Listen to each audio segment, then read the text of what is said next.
आज हम गणित का एक टॉपिक है पढ़ेंगे संख्या पद्धति। ये टॉपिक हम कंपटीशन एग्जाम की तैयारी के हिसाब से आज इसको पढ़ेंगे। खास तौर से जो बच्चे आर्मी की तैयारी कर रहे हैं उनके लिए जो गणित विषय है वो थोड़ा सा टफ रहता है, तो हम बड़े ही सिंपल तरीके से आज का जो अपना विषय है संख्या पद्धति उसको पढ़ेंगे। संख्या पद्धति में जो विभिन्न प्रकार की संख्याएं आती हैं उनमें सबसे पहले संख्याएं आती है प्राकृत संख्या। सबसे पहले आती है प्राकृत संख्या। प्राकृत संख्याएं हैं जो कि प्रकृति में गिनती की शुरुआत के समय से ही हैं, यानी गिनती की शुरुआत हम हमेशा प्रकृति में एक से करते हैं। तो प्राकृत संख्याओं की शुरुआत कहाँ से होती है? एक से, 1, 2, 3, 4 और ये कहाँ तक चलती हैं? अनंत तक चलती हैं, आगे इसका कोई अंत नहीं है। तो प्राकृत संख्याओं में हमें सिर्फ एक ही क्वेश्चन मिल सकता है कि सबसे छोटी प्राकृत संख्या कौन सी है। तो सबसे छोटी प्राकृत संख्या कौन सी है? 1 है। इसके बाद दूसरी आती है पूर्ण संख्या। पूर्ण संख्या, पूर्ण संख्याएं क्या होती है? यदि प्राकृत संख्याओं में हम शून्य और शामिल कर दें, यानी 0 से शुरू कर दें इनको, 0, 1, 2, 3, 4, ये भी कहाँ तक चलती हैं? अनंत तक चलती हैं। प्राकृत संख्याओं में सिर्फ क्या शामिल किया हमने? शून्य शामिल कर दिया। शून्य शामिल कर दिया तो ये बन गई पूर्ण संख्याएं। अब इसमें भी यही एक क्वेश्चन बन सकता है कि सबसे छोटी पूर्ण संख्या कौन सी है? शून्य। इसके अलावा हम इसको एक कथन के रूप में इस प्रकार भी देख सकते हैं कि आपको बताना है कि सत्य है या असत्य कि सभी प्राकृत संख्याएं पूर्ण संख्या होती हैं। सभी प्राकृत संख्याएं पूर्ण संख्याएं होती हैं। कथन ये सत्य है असत्य? ये कथन सत्य है, क्योंकि सारी की सारी प्राकृत संख्याएं किस में हैं? पूर्ण संख्याओं में हैं। दूसरा कथन मैं बोल रहा हूं कि सभी पूर्ण संख्याएं प्राकृत संख्याएं होती हैं। सभी पूर्ण संख्याएं प्राकृत संख्याएं होती हैं। ये कथन सत्य है असत्य? ये कथन है असत्य। क्यों? क्योंकि सभी पूर्ण संख्याएं, 0 है वो प्राकृत संख्याओं में नहीं है, तो सभी पूर्ण संख्याएं प्राकृत संख्याएं नहीं है। इससे आगे हम बात करते हैं पूर्णांक संख्याओं की। पूर्णांक संख्या, पूर्णांक संख्याओं में क्या होता है कि पूर्ण संख्याएं तो आती हैं, पूर्ण धनात्मक पूर्ण संख्याओं के अलावा इसमें ऋणात्मक पूर्ण संख्याओं को भी सम्मिलित कर लिया जाता है। जैसे 0 के दाईं तरफ धनात्मक संख्याएं कहाँ तक चलती हैं? ये अनंत तक। और बाईं तरफ ऋणात्मक संख्याएं, ये भी कहाँ तक चलती हैं? अनंत तक। ये भी अनंत तक चलती है। यानी 0 के धनात्मक 1, 2, 3, 4 पूर्ण संख्याएं अनंत तक, और 0 से बाईं तरफ -1, -2, -3 ऋणात्मक संख्याएं भी किधर चलती हैं? अनंत तक चलती हैं। अब इसमें आपको से पूछ लिया जाए कि सबसे छोटी पूर्णांक संख्या कौन सी है, तो कोई भी ऐसी संख्या हम निर्धारित नहीं कर सकते जो कि सबसे छोटी पूर्णांक है। और सबसे बड़ी पूर्णांक संख्या का भी हमें नहीं पता, क्योंकि ये संख्याएं कहाँ तक चलती हैं? अनंत तक चलती हैं। इसी प्रकार इसके आगे आता है परिमेय संख्या। परिमेय संख्या, परिमेय संख्याएं किसे कहते हैं? देखिए, ऐसी संख्याएं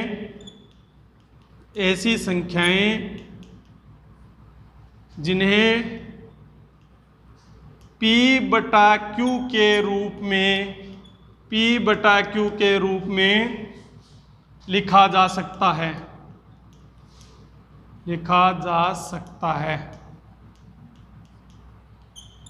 P/Q के रूप में लिखा जा सकता है, वो सारी की सारी क्या होती हैं? परिमेय संख्याएं होती हैं। यहाँ P और Q तो हैं पूर्णांक, P और Q पूर्णांक हैं, तथा एक कंडीशन है Q बराबर नहीं होना चाहिए 0 के। क्या कंडीशन है? कि Q बराबर नहीं होना चाहिए 0 के, यानी P तो अंश है और Q है हर में क्या नहीं होना चाहिए? शून्य नहीं होना चाहिए। बाकी सारी संख्याएं क्या कहलाती हैं? ये परिमेय संख्याएं कहलाती हैं। जैसे कोई उदाहरण देखते हैं अपने, देखो -5/2, क्या ये एक परिमेय संख्या है?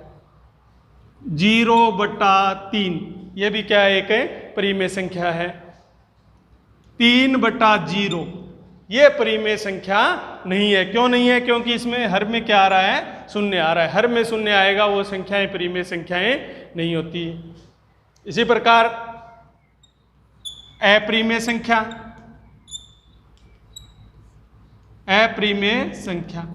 अपरिमेय संख्या कौन सी होती है? वे वास्तविक संख्याएं ये सारी की सारी वास्तविक संख्याओं में आती हैं। तो वे वास्तविक संख्याएं जो परिमेय नहीं है क्या कहलाती हैं? अपरिमेय कहलाती हैं। इनके उदाहरण √2, √3, √5, ये सारी की सारी क्या हैं? अपरिमेय संख्याएं। अब √4 क्यों नहीं है अपरिमेय संख्या? क्योंकि हम लिखेंगे जैसे √4 तो 4 का वर्गमूल निकालेंगे तो क्या आ जाएगा? 2। 2 क्या है? एक परिमेय संख्या है। यहाँ एक बहुत ही ध्यान देने वाली बात है और अक्सर पूछी जाती है, बड़ी बड़ी कंपटीशन की परीक्षाओं में भी पूछा जाता है। क्या पूछा जाता है? देखिए 22/7। 22/7 कौन सी संख्या है? परिमेय संख्या, क्योंकि P/Q के रूप में लिख रखा है। और हम ज़्यादातर जो क्वेश्चन करते हैं वर्त से संबंधित क्षेत्रफल परिधि के, उसमें हम एक सूत्र आता है वर्त का क्षेत्रफल πr², वर्त की परिधि 2πr। इनमें हम पाई का मान कितना लिखते हैं? 22/7। तो 22/7 तो क्या है? परिमेय। और पाई है अपरिमेय। पाई क्या है? अपरिमेय। ये ध्यान देने वाली बात है।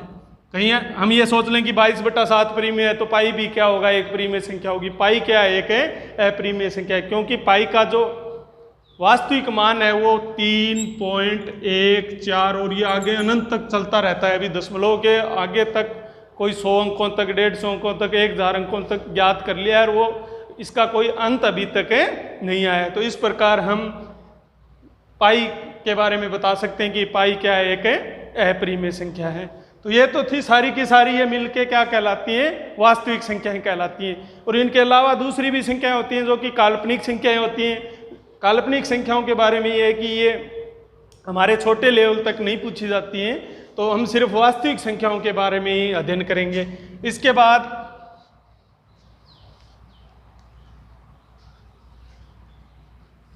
बात करेंगे हम भाज्य और अभाज्य संख्याओं की। भाज्य और अभाज्य संख्याओं की, इसमें भी बहुत कंफ्यूजन हो जाता है। भाज्य और अभाज्य संख्या, कंफ्यूजन किस में होता है? भाज्य और अभाज्य और सम और विषम। सम और विषम, भाज्य और अभाज्य, इन दोनों को आपस में हम मिला लेते हैं, जबकि ये अलग अलग चीजें हैं। पहले तो सम और विषम भी बता देते हैं। सम और विषम, सम और विषम संख्या, ये बड़ा सिंपल है सम और विषम का। सम संख्याएं क्या होती हैं? देखिए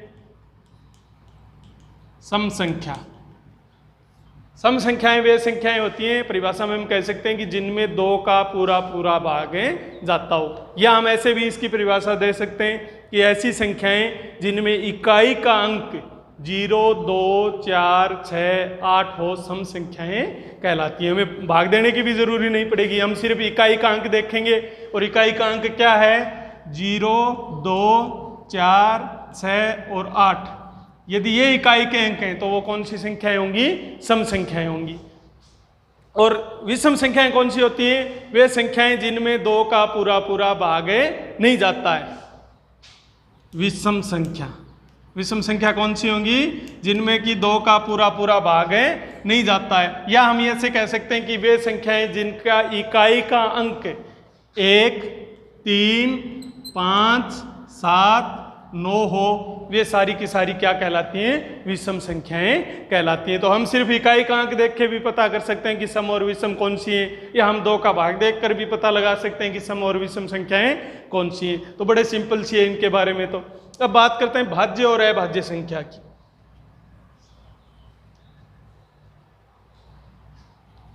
भाज्य संख्या,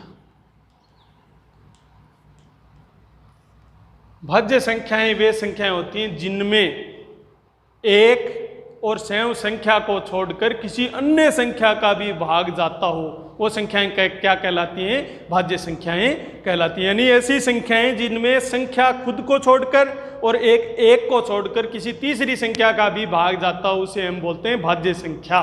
और अभाज्य संख्या, पहले भाज्य संख्या के बारे में लिख लेते हैं। ऐसी संख्या जिसमें एक व स्वयं को छोड़कर किसी अन्य संख्या का भाग जाता हो, किसी अन्य संख्या का भाग जाता हो, भाज्य संख्या कहते हैं, भाज्य संख्या कहते हैं। जैसे जैसे ऐसी संख्या देखेंगे जिसमें कि कोई भी और संख्या का भाग जाता हो, जैसे 4 है, 4 में 4 और 1 को छोड़कर किसी अन्य संख्या का भाग जा रहा है, 2 का जा रहा है, इसका मतलब 4 क्या है, एक है भाज्य संख्या है। अब बात करें अभाज्य संख्या की, अभाज्य संख्या, इसमें कई प्रश्न पूछे जाते हैं अभाज्य संख्या में से। अभाज्य संख्या कौन सी होती है, यही परिभाषा लिखेंगे सेम, ऐसी संख्या जिसमें एक व स्वयं को छोड़कर किसी अन्य संख्या का भाग नहीं जाता है, उसे क्या बोलेंगे, अभाज्य संख्या कहते हैं। भाज्य तो वो गई जिसमें भाग जाता है अन्य संख्या का एक और स्वयं को छोड़कर, और अभाज्य संख्या वो संख्या होती है जिसमें एक और स्वयं को छोड़कर किसी अन्य संख्या का भाग नहीं जाता है। अब देखिए यहाँ पर जब हम बात करें संख्या की तो एक प्रश्न पूछा जा सकता है, एक भाज्य है या अभाज्य, तो एक को न तो भाज्य संख्या में गिना जाता है और एक को न ही अभाज्य संख्या में, यानी एक न तो भाज्य है और न ही अभाज्य है। इसके बाद दो में 2 और 1 के अलावा किसी अन्य संख्या का भाग नहीं जाता, इसलिए 2 क्या है, एक है अभाज्य संख्या है। तो सबसे छोटी अभाज्य संख्या कौन सी है, 2 है। एक प्रश्न तो ये बन गया कि सबसे छोटी अभाज्य संख्या कौन सी है, तो सबसे छोटी अभाज्य संख्या कौन सी है, 2। फिर एक प्रश्न और भी बनता है कि ऐसी कौन सी सम संख्या है जो कि अभाज्य भी है, तो 2 ही एकमात्र ऐसी संख्या है जो सम है और अभाज्य है। इसके अलावा सारी की सारी सम संख्याएं क्या होती हैं, भाज्य होती हैं, लेकिन 2 एकमात्र ऐसी संख्या है जो कि सम है लेकिन अभाज्य है। 2 के बाद में 3, 5, 7, 11, इस प्रकार हम चलते जाएंगे। ये सारी की सारी क्या कहलाती हैं, अभाज्य संख्याएं कहलाती हैं। एक और इनमें प्रश्न पूछा जाता है कि 1 से 100 तक की गिनती में, 1 से 100 तक की संख्याओं में अभाज्य संख्याएं कितनी हैं।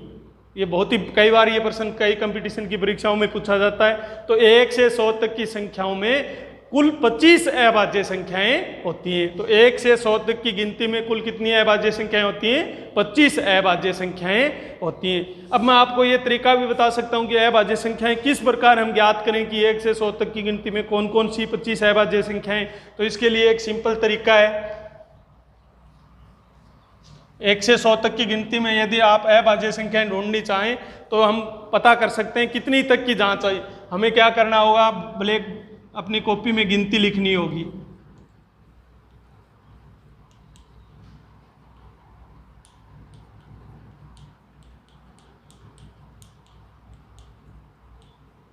मैं सिर्फ 30 तक की गिनती में आपको बताऊंगा कि 30 तक की संख्याओं में कितनी अभाज्य संख्याएं, उसके आगे आप स्वयं भी कर सकते हैं।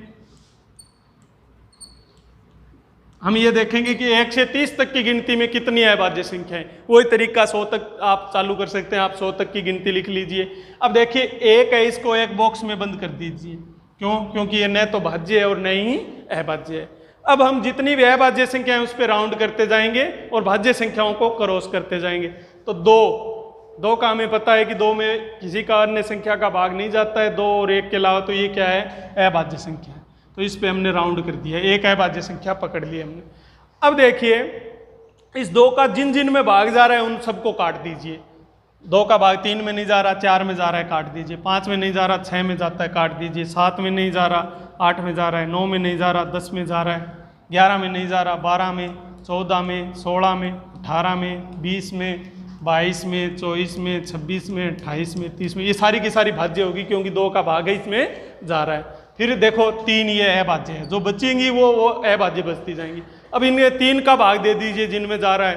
5 में नहीं जा रहा, 7 में नहीं जा रहा, 9 में जा रहा है, 11 में नहीं जा रहा, 13 में नहीं जा रहा, 15 में जा रहा है, 17 में नहीं जा रहा, 19 में नहीं जा रहा, 21 में जा रहा है, 23 में नहीं, 21 में जा रहा है, 23 में नहीं जा रहा, 25 में भी नहीं जा रहा, 27 में जा रहा है, 29 में नहीं जा रहा। तो 3 आ गई। अब देखो आगे कौन सी बची है, 5, ये अभाज्य है। अब 5 का भाग दे दीजिए जो बची हुई है। 7 में नहीं जा रहा, 11 में नहीं जा रहा, 13 में नहीं जा रहा, 17 में नहीं जा रहा, 19 में नहीं जा रहा, 23 में नहीं जा रहा, 25 में जा रहा है, काट दीजिए। 29 में नहीं जा रहा, अब 7, अब 7 का देख लीजिए। 11 में नहीं जा रहा, 13 में, 17 में, 19 में, 23 में, 7 का इनमें नहीं जा रहा, तो 7 अभाज्य होगी। फिर कौन सी बची? ये कट गई 11। अब 11 का देख लीजिए, नहीं जा रहा, 13 में भी, 17 में भी, 19 में भी, 23 में भी और 29 में भी नहीं जा रहा, तो 13 अभाज्य। फिर 17 का दे के देखेंगे, नहीं जा रहा, 17 भी अभाज्य है, 19 भी अभाज्य है, 23 भी है और 29 भी। ये बची भी सारी की सारी क्या बचेंगी? अभाज्य बचेंगी। इस प्रकार आप 100 तक की गिनती में भी पता कर सकते हैं कि कितनी अभाज्य संख्याएं। मैंने आपको बताया कि 1 से 100 तक की गिनती में 25 अभाज्य संख्याएं हैं। अब देखो 1 से 30 तक की गिनती में कितनी अभाज्य संख्याएं आई, काउंट कर लेंगे अपनी यहाँ। 2, 3, 5, 7, 11, 13, 17, 19, 23, 29, ये सारी अभाज्य संख्याएं हैं। तो कितनी आ गई? 1, 2, 3, 4, 5, 6, 7, 8, 9, 10। तो 1 से 30 तक की गिनती की कितनी अभाज्य संख्याएं हैं? 10 अभाज्य संख्याएं हैं।